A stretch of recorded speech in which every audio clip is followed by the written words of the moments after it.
No matter what kind you're dealing with, they always give themselves away. I saw this video this morning and I've been thinking about it, and I'm sharing this story with permission. I've told part of the story already, that when I was a teenager I ran away from home finally because of the conditions in my toxic narcissistic family. And I went to my older sister's house. She and her husband were concerned that they would be accused of kidnapping. So they took me to Arlie Nelson, who was a counselor in the Lansing Stake presidency. Now, my sister had been telling her husband stories about our childhood and growing up.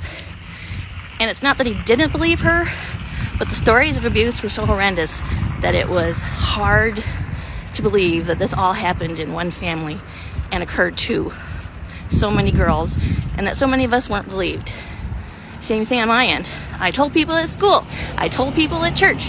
Whether or not they believed me, nobody did anything. So I was too young to go live with my sister, and Arlie Nelson determined that my parents were to come and pick me up and take me home.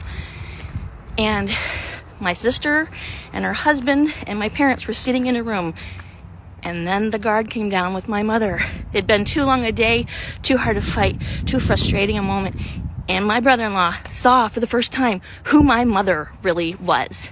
And then he realized that everything I'd been telling, everything my sister had been telling, were true.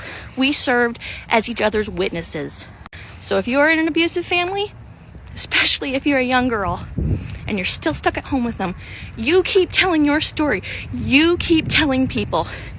And when push comes to shove, your abuser will give themselves away too. And there will be somebody who believes you.